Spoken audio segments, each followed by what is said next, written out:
En Ripley nos movemos con la exactitud de un reloj. Porque para que tu pedido llegue en 24 horas, en cada caja viajamos todos. En Ripley.com.pe cumplimos con nuestro compromiso contigo. Y si te decimos 24 horas, tu pedido llega en 24 horas. Ripley 24 horas. Tiempo real, tiempo Ripley. Pues como les decía, estamos con el doctor Eduardo Herrera. Doctor Eduardo Herrera, ¿qué tal? Buenos días. Buenos días, muchas gracias. ¿Qué es esta diligencia, se llama? ¿Es audiencia de tutela de derechos? Sí, es una audiencia de tutela de derechos, que es un mecanismo para defender ciertas incorrecciones que el proceso podría estar mostrando, ¿no? Por ejemplo, lo que está señalando el señor Espinosa, que es a ciertas filtraciones del caso de prensa que implican direccionamiento, prejuzgamiento, efectivamente, hacia la opinión pública, en el caso del presidente de la República, ¿no? El problema es que estas filtraciones no las puede corregir nadie. Quiero decir, la prensa informa de estas cosas, mejor o peor, Claro. mal o bien, con más seriedad o menos seriedad, pero su obligación es informar y conseguir información. Sí, por supuesto, y sobre todo en un sistema de justicia que no es fiable, a todas luces, urge que alguien controle lo que está haciendo el juzgamiento, la investigación. Y como eso no está pasando, porque el sistema de justicia no es abierto, necesitamos pues de la prensa o de las filtraciones correctas para que la población se informe, que está el caso del presidente. Ha hecho un argumento, Benji, en lo poco que lo he escuchado, debo decir también. Hay otras razones más, pero esta es una que me parece muy importante, que nos toca, me toca a mí como chamba, por llamarlo de alguna manera. Decir de que esto vulnera el principio de la presunción de inocencia. ¿Es cierto esto? Es decir, el hecho de que yo diga que usted, por ejemplo, ha cometido un delito, o alguien que diga que yo cometí un delito, ¿vulnera mi derecho a la presunción de inocencia? Hay un juzgamiento de tipo mediático y de opinión. Ese no debe influir en el juez. No debería influir en él. Porque el juez resuelve en base a lo que hay en un expediente, no lo que venga afuera. Si el argumento del abogado es decir, desde afuera están influyendo al juez, entonces está diciendo que el juez no es competente.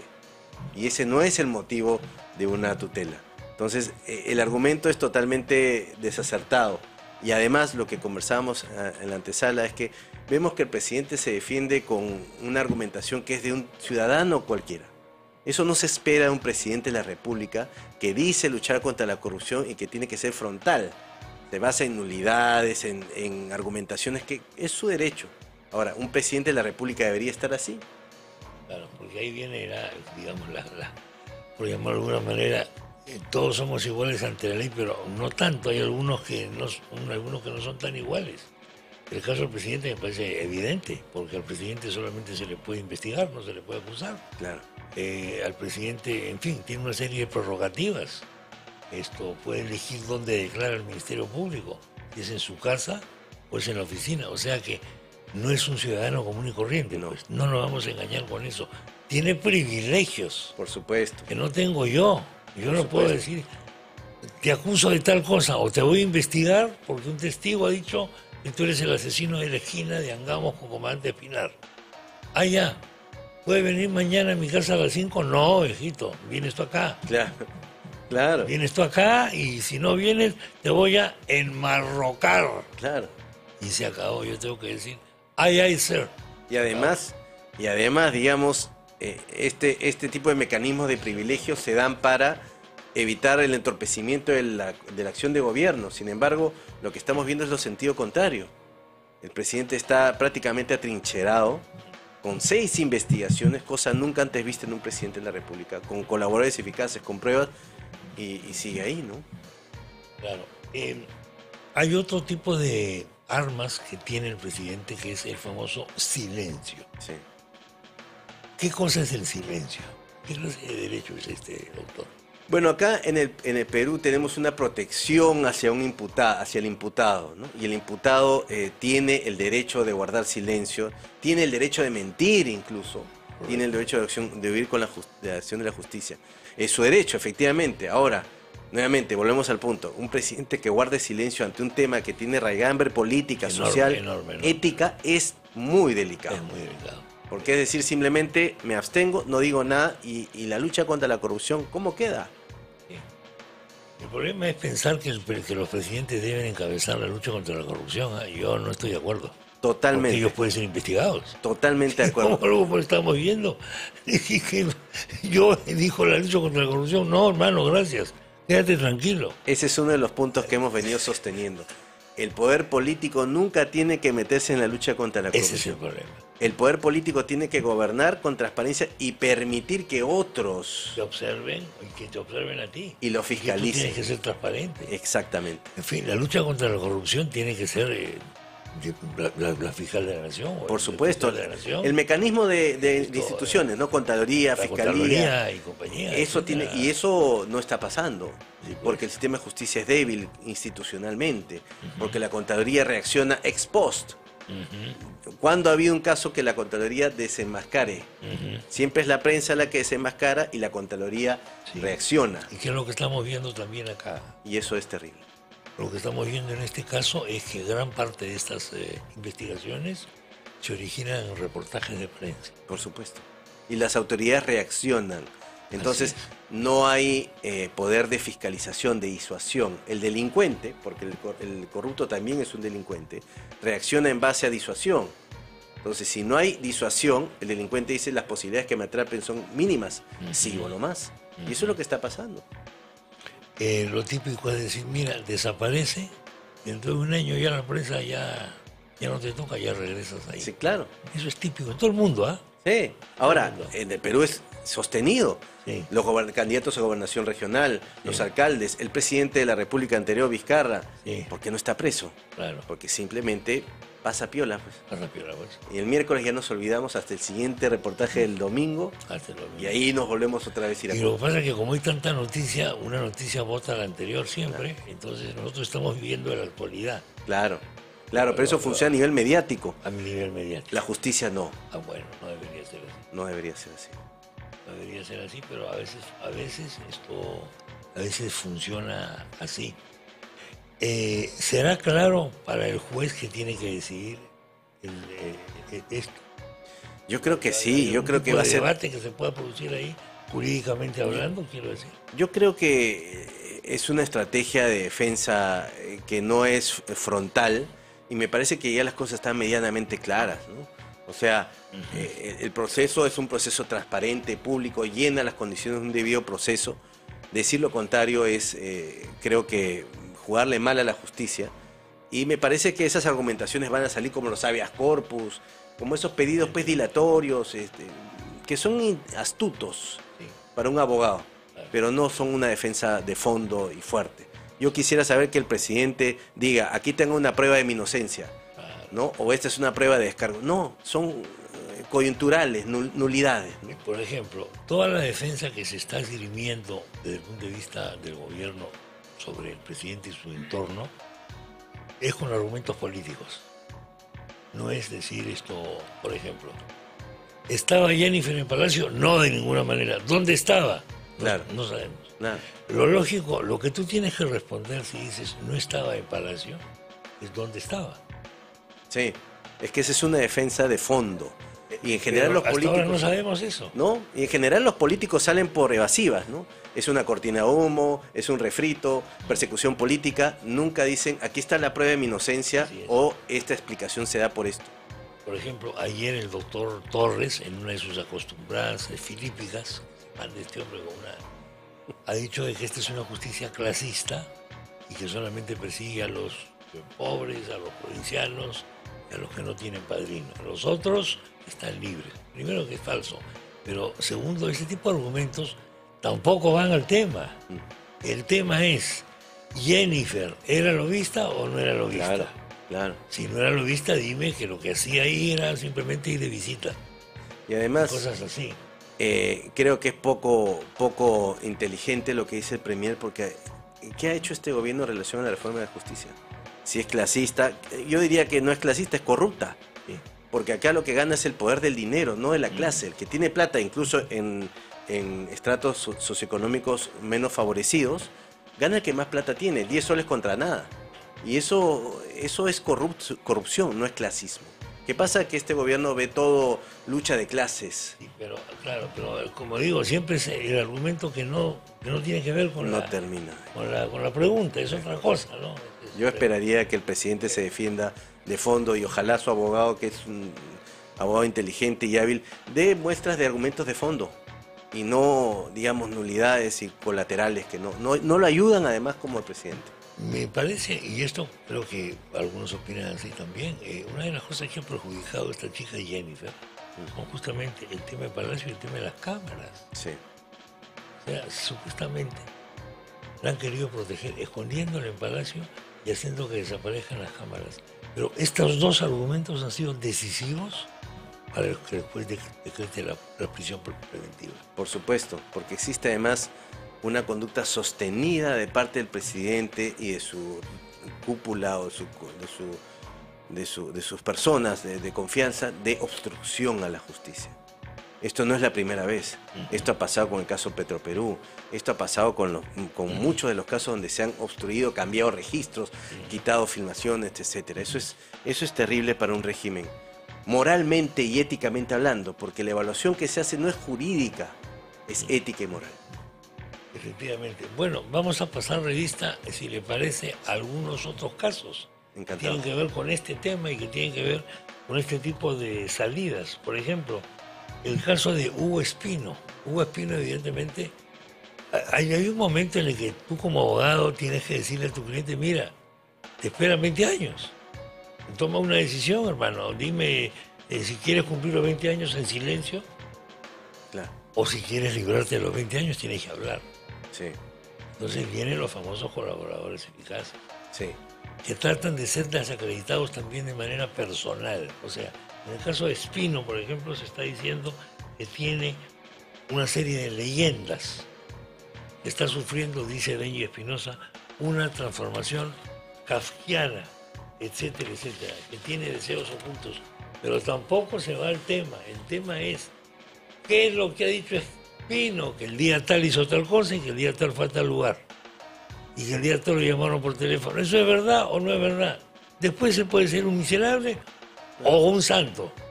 No esperemos que un colaborador eficaz sea un santo, pues. No va a ser, pues, Porque tiene que- está asumiendo parte de la asunción de Exactamente. que tiene responsabilidad y colabora con la justicia. Es Claro. un mecanismo muy potente en todas las justicias del mundo para incentivar el miedo a la cárcel sobre pretexto de colaborar con la justicia. Y eso nadie colabora simplemente porque sea un buen ciudadano. No, Hay pero- un pero incentivo. Por un interés. Por supuesto. Por un interés. Todo se hace por un interés. El interés de este señor, como otros, que le bajen la posible pena. A mí me parece un mecanismo O que fabuloso. se la eliminen. Ahora, que quiera ser el rey de la popularidad, como en el caso del señor Sabino Villaverde, que ya está construyendo una carrera política, ya es diferente. Es diferente, ¿no? claro. Es diferente, pero Ahí sí ya depende de los medios también. ¿eh? sí, por Ahí sí supuesto, la ¿no? responsabilidad de los Por medios. supuesto, que ya lo encumbran como un casi héroe de la justicia. Sí, pues. Y además, para empezar, se le llama empresario. Yo creo que manosea el nombre, porque una persona que hace ese tipo de cosas es un merca, no es un empresario. Claro. Entonces se le dice empresario, yo creo que ahí hay un problema de fondo. de Ahora, cosas. a pesar de todo eso, los hechos son los hechos. Lo que tiene que... Yo, por ejemplo, digo hoy día, o este día de la tragedia de Qatar, digo, Australia le ganó en penales a Perú. No, eso no es verdad. ¿Por qué? Porque tú eres un corrupto. Está bien, yo soy un súper corrupto. Soy un desgraciado, soy un miserable. Pero Australia le ganó en penales a Perú. Claro. ¿Qué puedo claro. decir? Existe una Sí, negación, una manipulación de la información. Sí, claro. Los hechos Sí, son los claro, hechos. Estamos acreditando a la gente porque tiene tal igual. Muy bien, jalado en conducta. Es un desgraciado. Sí, sí. Pero lo que dice es verdad porque hay una prueba. Sí, no, es que nos estamos yendo por la vía colateral nuevamente, ¿no? La del abogado, es la del tramitador que va por el costado y no frontal. Las personas quieren pruebas, hay millones de pruebas. ¿Cuándo un presidente de la República ha tenido tanto cuestionamiento como este caso? Ninguno. Claro. Y ahí seguimos. Bueno, este argumento ad hominem típico, ¿no? O sea, Matar al mensajero. Desacreditar al individuo por sus características, esto psicológicas o su conducta o por no sé qué Es cosa, una falacia, pues o cualquier efectivamente. cosa que es una falla. Es el caso de Espino. Una época, o sea, bueno, por algunas redes sociales estuvo circulando la especie de que ese señor Lenín Medina, José Medina, el alcalde de Anguía, estaría también queriendo acogerse a la colaboración eficaz. No se ha después concretado esto, o se supone que está por ahí. Esa es una leyenda, es una versión. Y la otra versión es que Silva estaría proporcionando información desde su retiro, Clandestinidad. desde su clandestinidad, de la clandestinidad, y que estaría esperando el momento adecuado para presentarse. Claro. Una vez que con la información de la fiscal o quien sea le diga hay elementos para que sea colaborador eficaz, ven nomás. Sí, porque de hecho la legislación permite reuniones informales, porque la justicia es muy dinámica. El caso de Pacheco es una muestra de eso. Pacheco se entrega en la creencia, en la seguridad de que está colaborando y hay un acuerdo que es totalmente válido entre fiscalía e imputado para decir yo colaboro pero no me des cárcel. Entonces ahí se produce la colaboración eficaz y surte efectos. Pero la fiscalía lo hace cuando ya tiene indicios de colaboración. Así como también, eso es algo que no se tiene en cuenta, si la fiscalía ha iniciado 6 investigaciones es porque cree que hay indicios para un delito. Entonces eso no es suficiente para decir que el presidente está moralmente inhabilitado para continuar. Es un juzgamiento distinto, el judicial del ético y moral. Lo que pasa es que al Congreso se le piden pruebas legales. Y lo eso cual está no estándar. el Congreso jamás va a poder obtener. Porque Y estamos esperando un Vladivideo. Y eso Sí, no va a pasar. claro. Es excéntrico, Sí, difícil. exactamente. Bueno, se han dado otros casos, ¿no? En los que había indicios menores que en el caso de Castillo, en otros países, y esto estaba a punto de costarle la cabeza a los presidentes. Por supuesto. Estoy pensando en Clinton, por ejemplo, con la famosa mentira con el caso de la chica esta Levinsky. Levinsky, por ejemplo, ¿no? Donde, por supuesto, lo que se iba a castigar era la mentira. Por supuesto. Porque eso un presidente no puede mentir, pues, maldita Es que, sea. Nuevamente, estamos ser. en temas éticos y morales. Lo judicial va a seguir su curso. Así es, Y ahí la presunción de inocencia, que ahora se ha convertido en un mecanismo de impunidad, claro. tiene que surtir efectos o no. Lo moral es, tenemos un presidente moralmente sostenible con las mentiras, con las oscuridades, con las obstrucciones, entre otras cosas, pienso que no. Esa es la pregunta. Sin embargo, nada de eso parece suficiente para cubrir la mayoría cualificada que le Sí. por eso. Yo pienso que hay 10 personas Ah, que están sosteniendo este régimen. Y esas 10 personas son la típica demostración de la corrupción. Ya, ¿qué me das para que yo vote? Eso está pasando. Y es un chantaje al país. sí, claro. Porque estas 10 personas son las que permiten de que Castillo se sostenga. Y en cierta forma también la oposición, con sus torpezas, hace que sostenga el régimen, y esta lucha supuestamente de oposiciones hace que sostenga un régimen.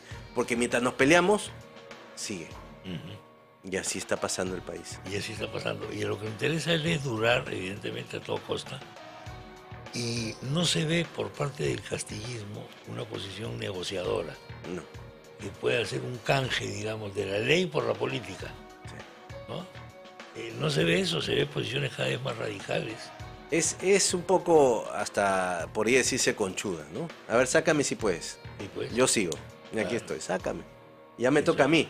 ya me toca. 200 años te tocaron a ti, ahora me Ahora toca. me toca a mí, claro. Es claro. perverso, Es mi turno. Es mi turno, sí. reivindicativo de la Es corrupción. reivindicativo de la corrupción. Sí. ¿La sociedad peruana está tolerando la corrupción? Totalmente. Y Totalmente. se ve totalmente. En una gran mayoría, para no ser inexacto, hay gente que no la tolera. El asunto es que lo vemos con los candidatos a gobernadores regionales. Ayer estaba en Apurímac, porque estamos haciendo investigaciones de candidatos regionales. 3 candidatos regionales tienen problemas de violencia familiar. 3. Y ahí están. Entonces, ¿de qué estamos hablando? Cuando hay una complacencia y dicen, bueno, pues ¿quién no le ha pegado a su esposa? ¿No? Se le escapó una cachetadita. Eso ya estamos llegando a niveles patológicos. Pero hace obras, Sí. ¿no? Entonces no importa. Sí, todos roban, que robe uno más, no importa. Entonces cuando ya toleramos de que la política es corrupta en su generalidad y vemos eficiencia solamente y no moral, tenemos lo que tenemos. Y nos merecemos esto. No es un pueblo víctima, sino también es un pueblo cómplice. Y eso es lo que está pasando en el Perú. Sí, yo en la calle noto a la gente un poco prácticamente resignada. Algunos que me reconocen, algunos pocos, me dicen, ¿y qué va a pasar? Yo no sé, hermano, pero tú dirás, pues, ¿qué hacemos? ¿Te vas a tirar cócteles molotov a la plaza de armas o no? No, pues, doctor, jaja, qué buena, me dice. No, yo tengo que cuidar a mi familia allá. Sigue, pues, adelante. Hermano. Claro, porque existe Tienes que cuidar a tu familia, tienes que seguir cuidar tu chamba, tienes que... en fin. Sí, existe un desentendimiento Y de la se acabó política. la discusión. Sí. Yo tengo que trabajar la política para los que saben y yo voto por lo que Claro, la popularidad me dice. así es. Porque la política se ha vuelto un concurso de Y popularidad. al día siguiente de que voté, me olvido de por quién Sí, se voté acabó. también, sobre todo. Sobre eso todo. último. Y no exijo lo que me prometió. No, Entonces vemos los TikToks, los memes y la política es un concurso de popularidad y de risa que al final pierde su esencia real, que es la idea, que es la propuesta. bueno, ideas ya prácticamente poquitas, ¿no? Sí. En política poquitas. Todos son pragmáticos. La muerte de las ideologías, la ética, las bases intelectuales, eso ya fue. Sí. Porque es aburrido, ¿no? Ya fuiste, tío, te dicen los Sí. chibolos. Ya Sí. fuiste, tío. Sí. Ya. Eso es. Es terrible porque al final ya nadie habla ideas, son hechos y no palabras. Obras, cemento, fierros, como hablamos en el caso de Chorrillos, por ejemplo. Es un distrito lleno de fierros. ¿Dónde está el espacio de las criaturas para que jueguen? No, no hay espacio, fierros. ¿Por qué? Tenemos un régimen de casi 30 años de una persona que cree que es un monarca y va dejando al hijo. Eso es corrupción. Y eso lo estamos permitiendo en nuestros barrios. Sí, lo permitimos en nuestro barrio, pues claro. ¿Qué nos quejamos? No, no podemos quejar, claro. Bueno, nos quejamos en una reunión de amigos, en una cheleada, La catarsis. después del fulbito, Sí, etcétera, etcétera, pero hasta ahí nomás llegamos. así es. Y al final, bueno, todos son iguales, hermano. Y claro, y cuando estás en situación límite, que no tienes para parar la olla, la parte alimenticia de la olla, de la canasta, entonces dedicas a eso. Sí, ese es el famoso pensamiento aguja, ¿no? Como estás aguja, entonces ves el día a día. Y eso genera fenómenos de corrupción. ¿Quién es el candidato que me ofrece lo más pronto para mí hoy día?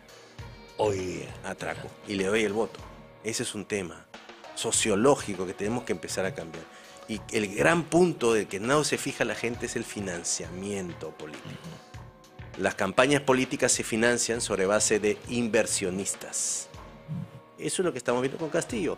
Gente que ha aportado en su campaña, él es presidente y ahora devuelve con intereses. Entonces, o el candidato empresario, que con su misma plata pone y él mismo se autoelige. Caso señor Acuña. No le debo nada a nadie. No leo nada. A ti mismo te debes, hermano, que es el principal acreedor, eres tú. Por supuesto. Y hay que recuperar, porque la plata no sale de la nada, ¿no? Sí, sí. Entonces son inversiones, ¿no? Otra Son forma de inversiones. hacer negocio, ¿no? Y eso convierte en la política un negocio. Sí. Entonces inviertes, tienes que devolver y ya está. No hay más. Y cuando la política se vuelve un negocio más un mercado de popularidad, tenemos a los candidatos y a las autoridades que tenemos. Bueno, estamos viendo, no sé, ya vamos a hacer un poco acá de divagación. En un intento de conformar de una nueva clase, pero a base de la corrupción. Estaba leyendo el otro día el caso ruso. El caso ruso, justamente comentaba esto con motivo de la muerte de Gorbachev. A Gorbachev, bueno, desaparece la Unión Soviética y en Rusia queda Yeltsin. Claro, Y Yeltsin queda en situación muy delicada porque estaba mal de salud, etcétera. Y había unas elecciones y los herederos del Partido Comunista Soviético estaban en punta en las encuestas. Y entonces, ¿qué le quedó a Yeltsin? Bueno, llamó a un grupo de amigos hoy conocidos como los oligarcas y les entregó las empresas públicas, pues. Todas las empresas eran públicas, a grandes. Les entregó las empresas públicas y dijo, a cambio de tales inversiones yo reparto acciones. Gran negocio. Sí, por Y supuesto. se crea una nueva clase así, a base Sí. de esta depredación. Porque, Es un poco lo que vemos acá en menor escala, evidentemente. por supuesto, también. porque hemos creado además reyesuelos. porque los alcaldes distritales se creen monarcas, ¿no? Cierran sus distritos, ponen muros, quieren poner tarifa para entrar. Sí. Hay algunos... Rompemuelles todos. Todos, ¿no? Entonces creen que el recurso es suyo y por lo tanto lo pueden repartir. Y como dicen, yo he gastado plata, tengo que devolver plata a mis inversionistas. Es lógico en sentido económico, moralmente es insostenible. Y eso genera que la política desde el origen empiece mal. Porque ¿cuánta plata se da en el Estado a los partidos políticos? ¿En qué se gasta? Esa es plata nuestra. Sí, claro. ¿Cómo salen las grandes campañas millonarias con un montón de afiches? La OMP no está metiendo sanciones. El marco legal está, es un ejemplo muy claro de que la ley existe, pero si no hay enforcement, no hay nada. Bueno, esas normas se dieron supuestamente para evitar justamente la corruptela de los inversionistas privados Sí. en el financiamiento de los partidos. Lo mismo se ha hecho con la difusión, las franjas electorales, Correcto. etcétera, todo eso. ¿Está funcionando o no está No funcionando? está funcionando. Porque además lo que se ha hecho mal es quitarle la posibilidad al privado de aportar, cosa que me parece mal. Entonces, ¿de dónde sale la plata? Por lo del Estado no alcanza. ¿Quién No, aporta? claro que no. O sea, ¿quién aporta un candidato que nunca ha sido autoridad? ¿Quién? Es dinero negro. Dinero negro, siempre dinero negro. Y es narcotráfico, es delincuencia, es corrupción. Entonces, no esperemos, pues, con ese tipo de soluciones, desde un taburete, desde un escritorio, solucionar un problema que es muy cotidiano, que está abajo. Sí. Porque inicialmente sonaba bien. Yo nunca estuve de acuerdo, la verdad, con el financiamiento público de los partidos políticos, porque en nuestro país se crean estas cosas, pero al principio sonaba bien para evitar pues la desigualdad, ¿no? Claro. Pero la competencia siempre es desigual. Hay desigualdad. El mundo Hay es desigual. Es decir, Ninguna persona es igual ante otra. El tema es que no abusemos y todos seamos iguales ante la ley. exacto, es otra cosa. Es el otro tipo de igualdad. Claro, ese es el problema. Entonces se presentó esto con esta leyenda. Vamos a dar Sí, la claro. oportunidad a todos, sin ver quién es, y al final se crea una nueva corruptela. La gran pregunta es si con todo esto, si no se avisora una salida positiva a todo esto, este Estado prácticamente ya está de más. Sí, hay un paraestado, ¿no? Hay un paraestado, estamos gobernados por fuerzas ocultas. Por supuesto. Cuando la norma legal es muy difícil o el sistema legal es muy burocrático, se genera un camino alterno que es la informalidad. Y eso es lo que está pasando en el Perú. La norma es muy difícil, entonces tenemos que generar un mercado alterno de financiamiento. Y eso es lo que hemos visto pues en las campañas, en el financiamiento del partido político, ¿no? Correcto. Últimamente se habla menos de narcotráfico, pero por supuesto que está financiando el narcotráfico. Claro. Tiene que estar financiando. Porque de dónde salen los recursos económicos ilícitos es del narcotráfico. Es del narcotráfico. Es una lógica económica. El narcotráfico genera los recursos mediante la droga, financia la subversión, financia el sicariato, financia la corrupción. Armas. Armas. O sea, ya Tráfico todo de es un armas. mercado paralelo, negro, y Sí. que atenta contra la legalidad y el Estado de Derecho. Tráfico de armas. Mucha arma clandestina hay en este país últimamente. A eso debería dedicarse la policía. Por razones de mercado, porque Claro. hay mercado pues para el asesinato. Claro, Hay mercado para el sicariato. Hay mercado pero para- seguimos construyendo normas de prohibir personas en dos personas en una moto. Sí. Eso es absurdo. Vamos al mercado negro de armas. ¿De dónde salen las...? Hay policías que pierden sus armas, entre comillas, y aparecen en el mercado negro. Eso es real. Entonces, ¿de dónde entran las armas por contrabando? Interdictemos eso y la delincuencia va a bajar inmediatamente. Sí, porque con armas es muy distinto. Bueno, estimado doctor, tengo que dejarlo acá. Muchas gracias. Hoy día es el día de Barnard, el hombre que hizo el primer trasplante de corazón. Duró poco, ¿no? Ese corazón, pero lo hizo. ¿Qué nos tienen que trasplantar a nosotros como país? Oiga, usted, ¿no? ¿Qué trasplante nos tienen que dar? ¿Qué transfusión? Conciencia. Eduardo, muchas gracias. En Ripley nos movemos con la exactitud de un reloj. Porque para que tu pedido llegue en 24 horas, en cada caja viajamos todos. En Ripley.com.pe cumplimos con nuestro compromiso contigo. Y si te decimos 24 horas, tu pedido llega en 24 horas. Ripley 24 horas. Tiempo real, tiempo Ripley.